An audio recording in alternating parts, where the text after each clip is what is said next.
The U.S. will take over the Gaza Strip, and we will do a job with it, too.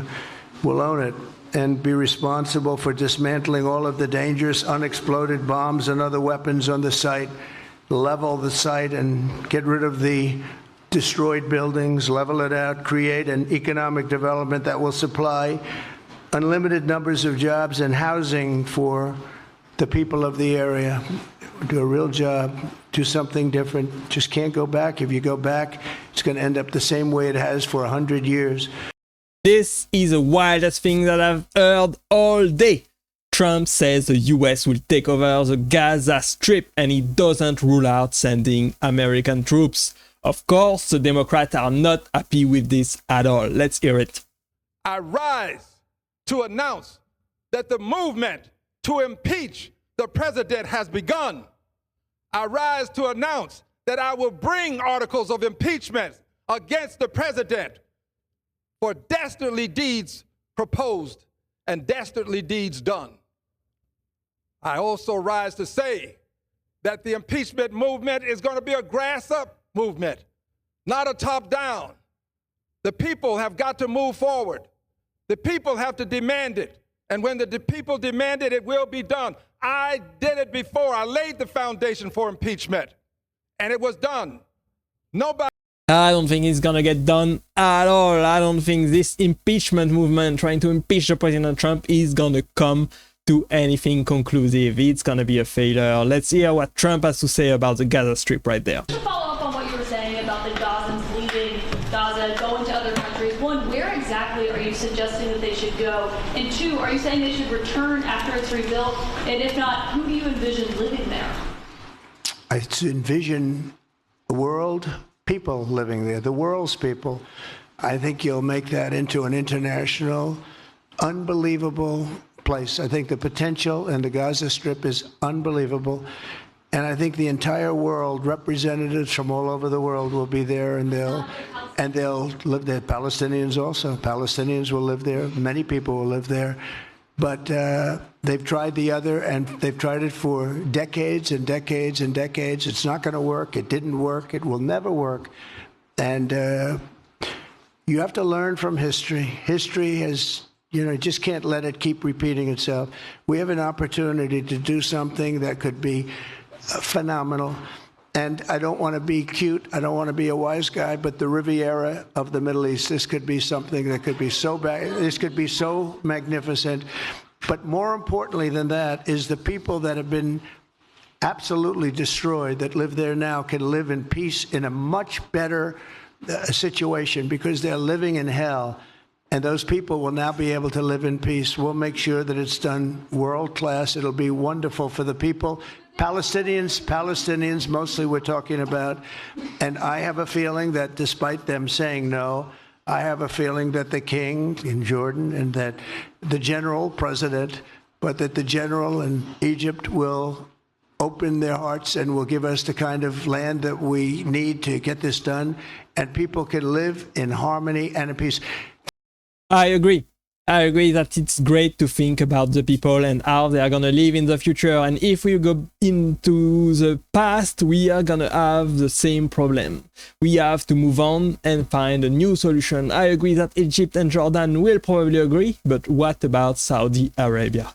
Let's hear about Netanyahu and Trump talking about the people of Palestine. How many people are you thinking about? All of them. I mean, we're talking about probably 1.7 million people, 1.7 million, maybe 1.8 million. But I think all of them. I think they'll be resettled in areas where they can live a beautiful life and not be worried about dying every day. That's a great sentiment, but where? We don't know yet what his exact plan for Donald Trump on the Gaza Strip. Palestinians have the right to return to Gaza if they left while the rebuilding was happening. It would be my hope that we could do something really nice, really good, where they wouldn't want to return. Why would they want to return? The place has been hell.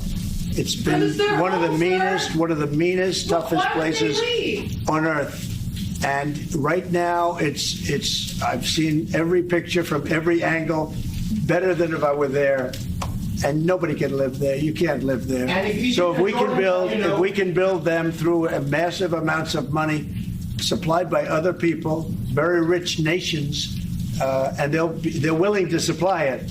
If we can build something for them in one of the countries, and it could be Jordan, it could be Egypt, it could be other countries, and you could build 4 or 5 or 6 areas. It doesn't have to be one area, but you take certain areas and you build really good quality housing, like a beautiful town, like someplace where they can live and not die.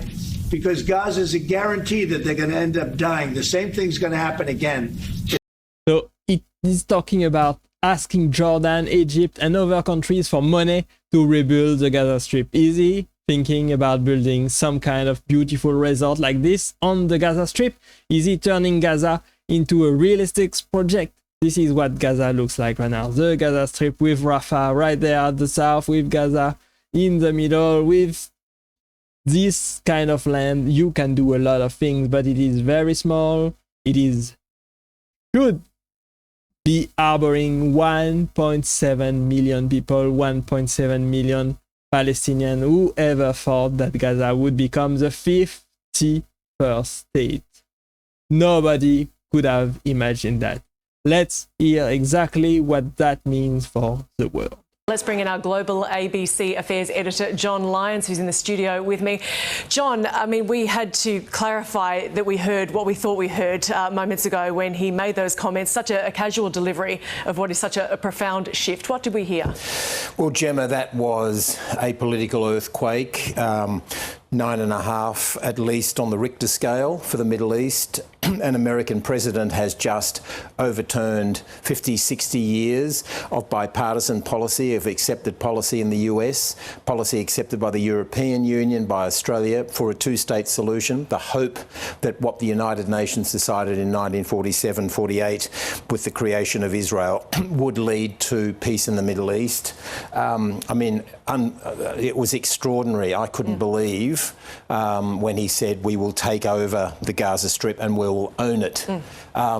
He's basically saying that the United States will unilaterally seize one of the most sensitive parts of the Middle East and just take it over. And when he was asked by somebody who will live there, he said the world's people will live there. It'll be the Riviera of the Middle East, an international, unbelievable place.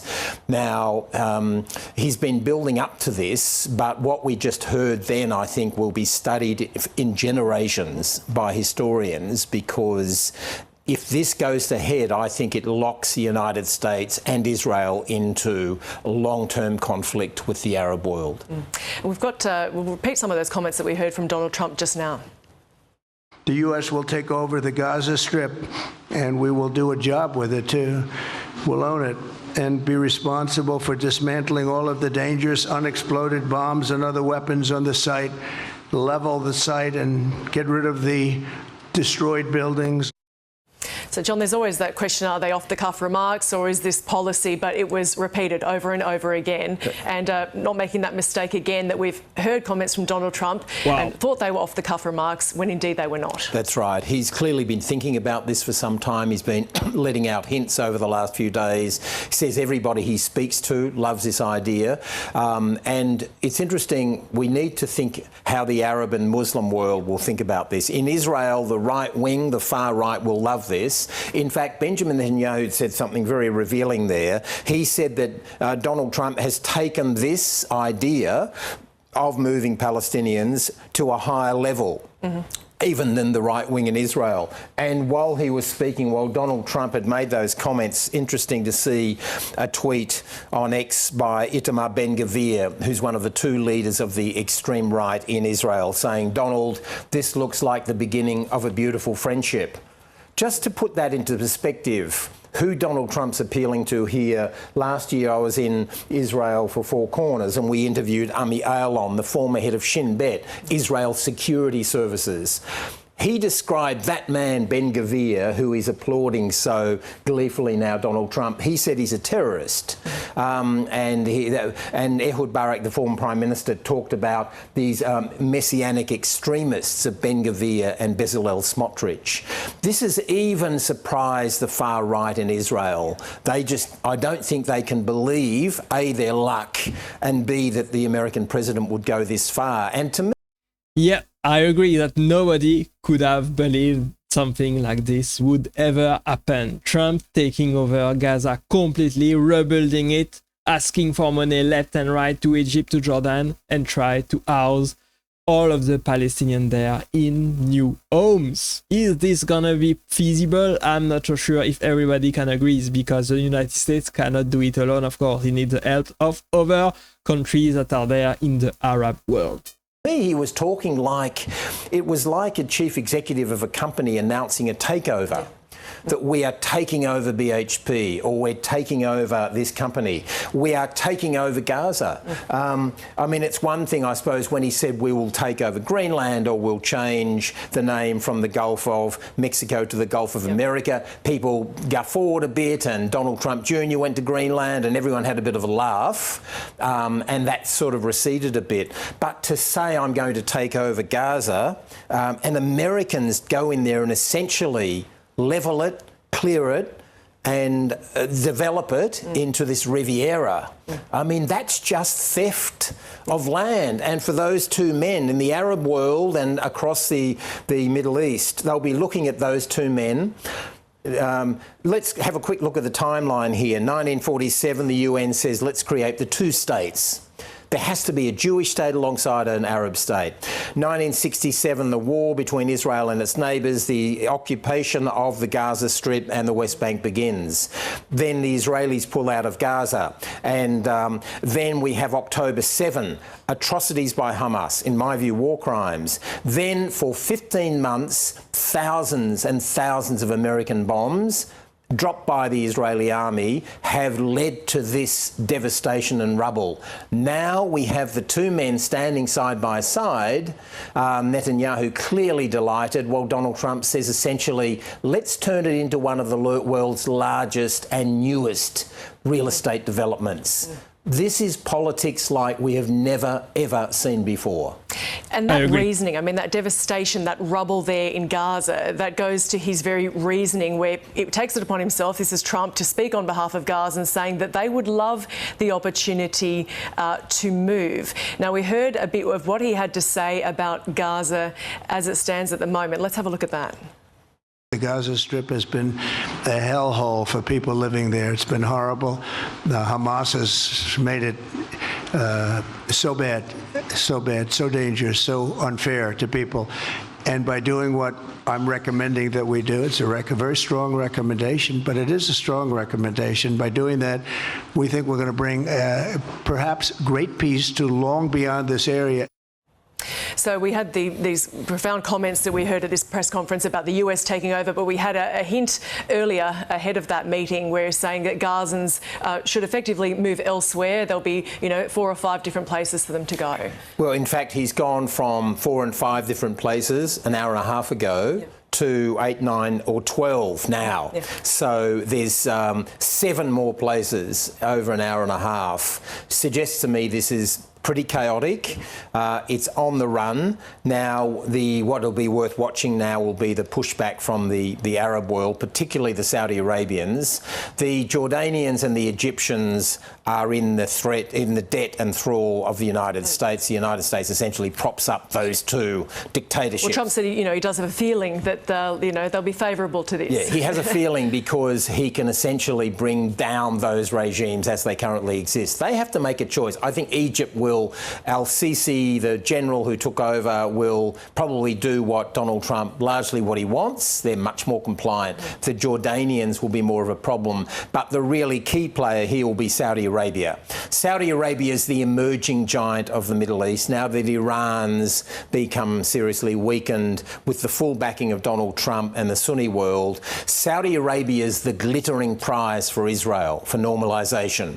That's the one they really want. They had the Abraham Accords under Donald Trump's first term, and now the prize was that. And in fact, one of the reasons I think Hamas made their October 7 attack when they did, and this is a view supported by former Israeli Prime Minister Ehud Barak, is I think Hamas wanted to head off that normalisation deal between Saudi Arabia and Israel. That's the glittering prize, because once that's done, then if the Saudis don't insist on a Palestinian state, that's the end of a Palestinian state. Now, if the Saudis parties say we decide for whatever reasons on the Arab street we can't go along with this, this is essentially a forced transfer that's being suggested here.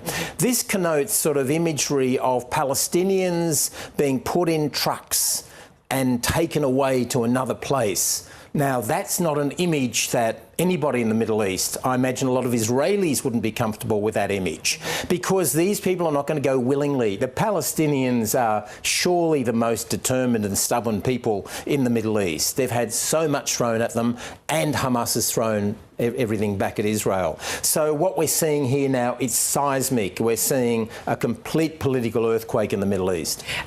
I agree. That was a fantastic analysis. I think he is 100% right about this. I think Egypt and Jordan are going to comply with the US taking over Gaza.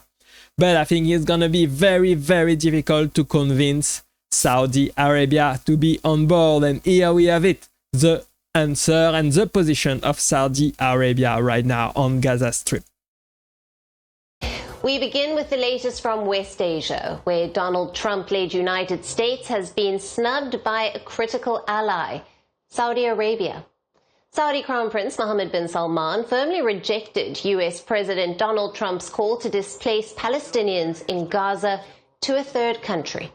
The Crown Prince repeated Riyadh's stance on Israel-Palestine conflict and said that Saudi Arabia will not establish ties with the Jewish state without the creation of the State of Palestine.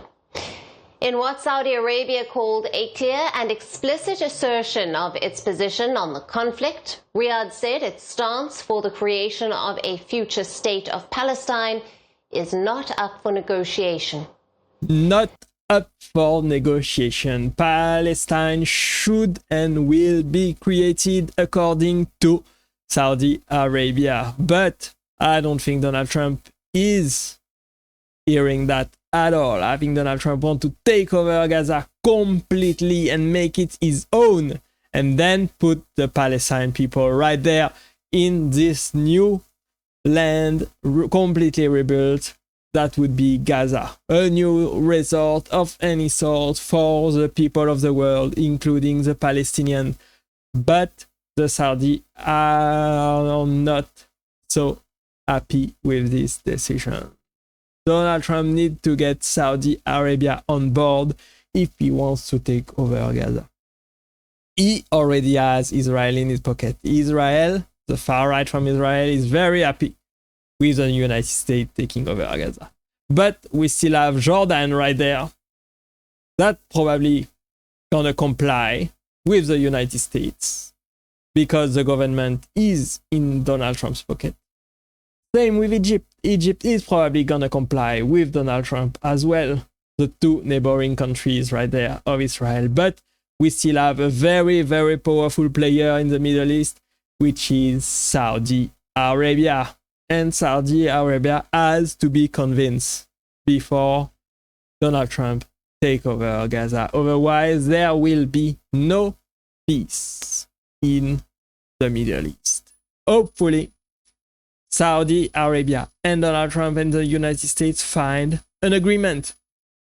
Hopefully, the people of Gaza in Palestine are able to return to their home and rebuild with the help of the United States and other countries, and rebuild a safe and beautiful home for themselves, free of any war and suffering. And hopefully, Saudi Arabia will comply with the United States and help rebuild everything and put the Palestinians there as well in a newly rebuilt home. We will see what happens. We will see if it's actually possible. We will see what comes next. Hopefully Donald Trump is right. Hopefully he finds an agreement with everybody and make peace in the Middle East once again. Thanks for watching. Let me know what you think about the situation right there over at Gaza. I appreciate you being here as always, and click right there so that you can watch the next video, and I will see you there. Bye bye.